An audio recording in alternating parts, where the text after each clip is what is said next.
그때에 이스라엘 사람들이 기드온에게 이르되 당신이 우리를 미디안의 손에서 구원하셨으니 당신과 당신의 아들과 당신의 손자가 우리를 다스리소서 하는지라.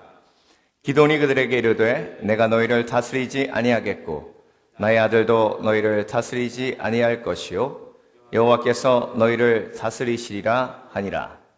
기드온이 또 그들에게 이르되 내가 너희에게 요청할 일이 있으니 너희는 각기 탈취한 귀걸이를 내게 줄지니라 하였으니 이는 그들이 이스마엘 사람들이므로 금 귀걸이가 있었음이라. 무리가 대답하되 우리가 즐거이 드리리이다 하고 겉옷을 펴고 각기 탈취한 귀걸이를 그 가운데에 던지니 기드온이 요청한 금 귀걸이의 무게가 금 1700세겔이요 그 외에 또 추승달 장식들과 폐물과 미디안 왕들이 입었던 자색 의복과 또 그 외에 그들의 낙타 목에 둘렀던 사슬이 있었더라. 기드온이 그 금으로 에봇 하나를 만들어 자기의 성읍 오브라에 두었더니 온 이스라엘이 그것을 음란하게 위함으로 그것이 기드온과 그의 집에 올무가 되니라. 아멘. 내 눈을 열어주소서라는 제목으로 사사기 함께 묵상하고 있습니다. 오늘은 사사기 8장 말씀을 중심으로 내 눈을 열어 채우심을 보게 하소서, 내 눈을 열어 채우심을 보게 하소서라는 제목으로 함께 말씀을 묵상해 보겠습니다. 기드온이 참 겁장이었죠. 그렇죠? 미디안이 쳐들어와서 곡식을 다 뺏어가니까 포도주 틀 안에서 타작을 할 정도로 그렇게 겁이 많은 사람이었습니다. 그런데 그 겁이 많은 기드온의 연약함을 하나님께서 채우셔서 기드온을 용사로 세우셨습니다. 저와 여러분의 속에도 연약함이 있어요. 그 연약함을 바라보면 실망합니다. 낙심합니다. 그런데 하나님께서 우리에게 원하시는 것은 우리의 연약함을 바라보는 것이 아니라 우리의 연약함을 채우시는 하나님의 은혜를 바라보기를 원하십니다. 우리의 연약함은 떠나가지 않아요. 왜냐하면 하나님의 은혜가 채워져야 하기 때문에. 하나님은 우리의 연약함을 가져가시는 것 대신에 우리의 연약함을 은혜로 채우시는 것을 선택을 하시는 하나님이십니다. 그래서 우리의 연약함은 항상 있어요. 그래서 하나님의 채우심도 항상 있어야 합니다. 기드온도 연약한 사람이었지만 하나님께서 연약함을 채우시니까 강한 용사가 된 거예요. 미디안을 물리쳤어요. 그런데 중요한 건 기드온이 하나님의 채우심을 바라보지 않으면 어느새 그 용감한 강한 용사 기드온을 연약함이 기드온의 삶을 망치고 이스라엘을 망치는 겁니다. 자, 오늘 8장은요 어떻게 시작하냐면 에브라임 지파가 기드온에게 와서 항의해요. 화를 냅니다. 아니 미디안을 치러 갈 거면 이스라엘의 장자 지파인 우리 에브라임을 같이 데리고 갔어야지. 너 혼자 가가지고 너 혼자 공을 세우고 이러면 우리 장자인 지파 에브라임이 뭐가 되냐고. 그랬더니 기드온이 아유 형님들 왜 이러셔.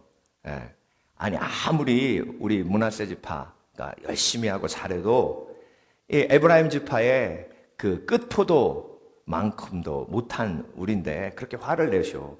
그리고 에브라임도 미디안 왕 2명이나 해치우지 않았습니까?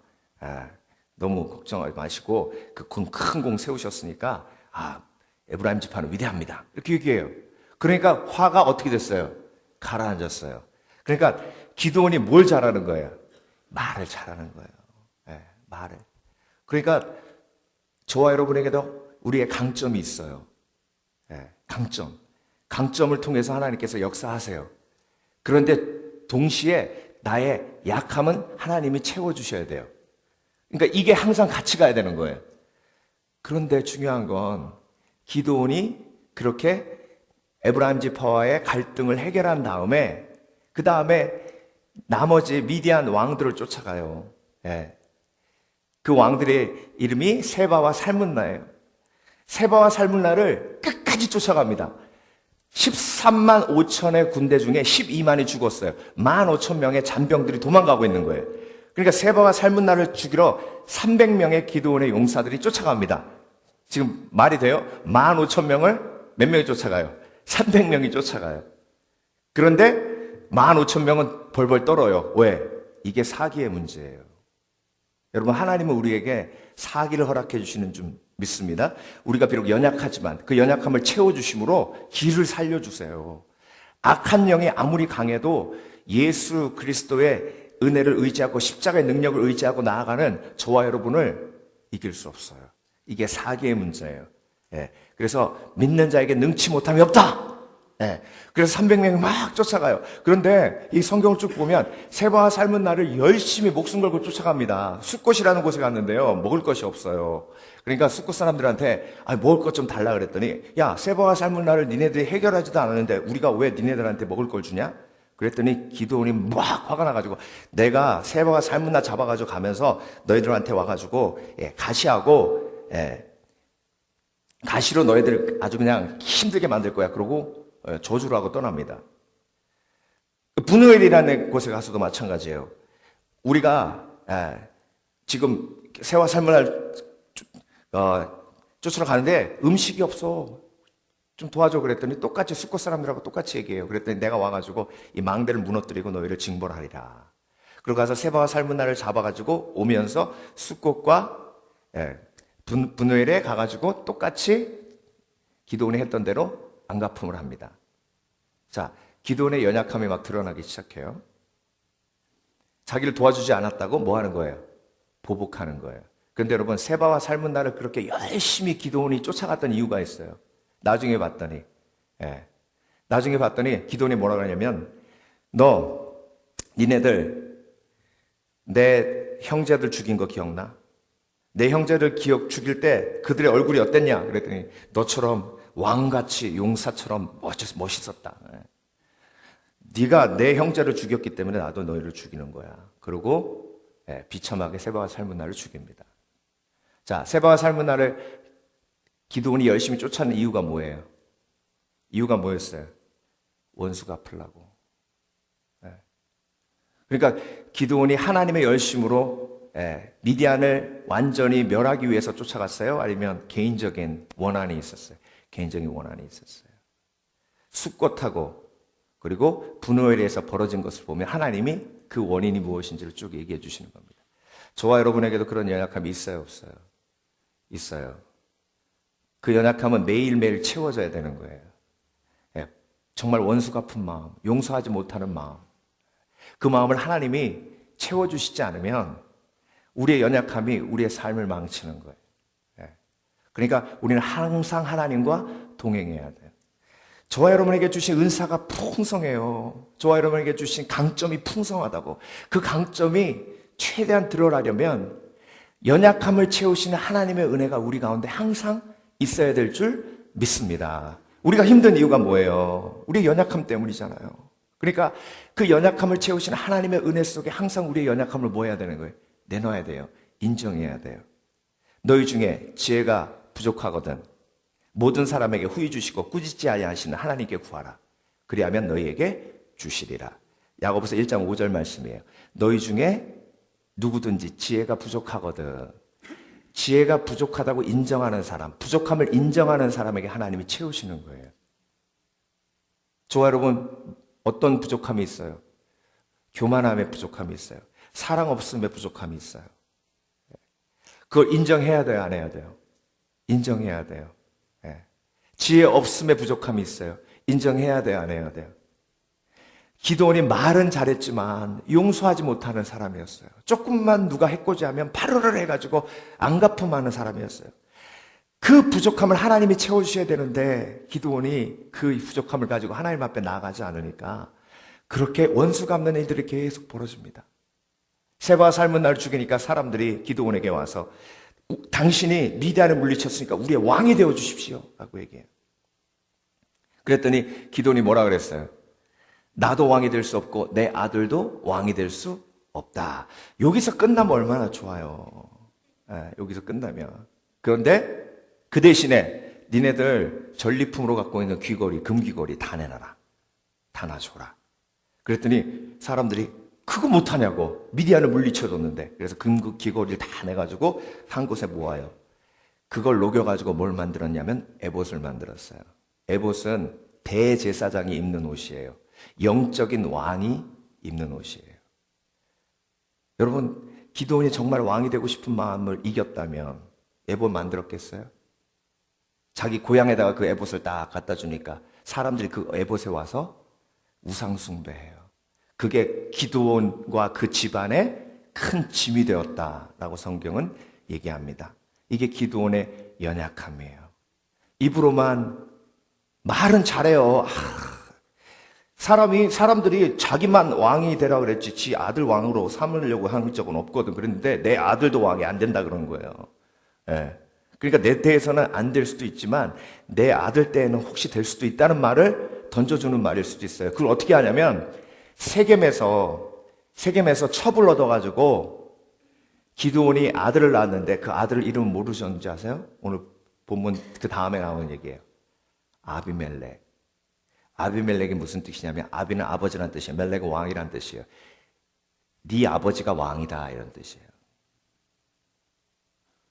첩의 아들을 낳았는데 그 아들의 이름을 왜 아비멜렉이라고 짓냐고요. 예? 예. 동생 멜렉이라고도 짓는지 뭐 다르게져 이제 아비멜렉이라고. 그러니까 그 속에 무슨 마음이 있는 거예요? 자기 아들 왕 세우고 싶은 마음이 있는 거예요. 그러니까 말은 잘하잖아요. 그러니까 기드온 속에 있는 욕심. 예. 세바가 살면 나 딱 죽인 다음에 그 낙타가 있었어요. 근데 그 낙타에 있는 목걸이를 빼가지고 기드온이 가졌더라. 예. 그러니까 눈에 띄는 거 욕심을 어떻게 못하는 거예요, 기드온이. 예. 근데 기드온만 그런가? 매일매일의 삶 속에서 여러분. 저와 여러분들 속에 있는 정말 놀라운 강점들이요. 예? 하나님이 주신 은사들. 그게 빛나려면 우리 속에 있는 연약함을 하나님의 은혜로 채워주셔야 돼요. 그래야 그 강점이 하나님의 영광을 드러내는 놀라운 강점으로 쓰이게 되는 겁니다. 예. 그 기드온이 아들만 70명이었어요. 그러니 와이프가 몇 명이었다는 얘기예요. 예. 그러니까 기드온이 그걸 어떻게 못하는 거예요. 자기의 연약함을. 그래서 매일 주와 동행해야 되는 줄 믿습니다. 1960년대, 70년대 정말 이 전 세계를 떠들썩하게 했던 영화 배우 중에 마릴린 먼로가 있고 콜린 타운센트라는 영화 배우 두 분이 있어요. 그러니까 동시대죠. 근데 콜린 타운센트는 여러분 잘 모르실 거예요. 저도 잘 몰랐어요. 근데 마릴린 먼로와 정말로 라이벌이었어요. 미모도 그렇고. 그런데 콜린 타운센트가 어느 날 갑자기 은퇴를 선언했어요. 기자들이 물어보는데 헐리우드에서 공허함을 느꼈다는 거예요. 마음에 정말로 의미를 찾지 못했다는 거예요. 그래서 자기는 헐리우드에서 떠나서 선교사가 되겠다고 결정한 거예요. 근데 마릴린 먼로가 그때 어떤 생각이 들었냐면 경쟁자가 사라져버리니까 할렐루야죠. 이제 내 세상이 왔다. 이제 내 세상이 왔다. 그런데 마릴린 먼로가 자살하기 전에 36에 자살했거든요. 그 전에 콜린 타운센트한테 편지를 썼는데 그게 나중에 공개됐어요. 난 네가 참 부럽다. 아무리 명성을 가지고 모든 걸 가져도 내 마음속엔 공허함밖에 없다. 그런데 널 보니까 의미 있는 삶을 살고 있는 것 같아서 나는 내가 참 부럽다. 부러우면 그렇게 해야죠. 근데 36에 자살했어요. 여러분 아무리 채우고 가지고 누려도요. 하나님이 채워주시지 않으면 그 빈 공간은 채울 수가 없는 겁니다. 여러분 기드온이 용사로 끝까지 하나님께 영광 돌릴 수 있었다면 얼마나 좋았겠어요. 그런데 매일매일 동행하면서 하나님이 우리의 연약함을 채워주시지 않으면 저와 여러분도 미디안을 물리치고도 비참한 삶으로 떨어질 수 있는 거예요. 그런데 큰 업적을 이루지 못해도 내가 매일매일 동행하며 하나님이 나의 연약함을 채워주신다면 정말 하나님께 큰 영광 돌리는 인생이 될 수 있습니다. 그래서 우리는 우리의 연약함을 바라보아야 돼요. 우리의 연약함을 채우시는 하나님을 바라봐야 돼. 우리의 연약함을 채우시는 하나님을 바라봐야 돼요. 그리고 두 번째로 오늘 우리 속에 있는 기도원과 같은 연약함을 인정해야 돼요. 다시 한번 말씀드립니다.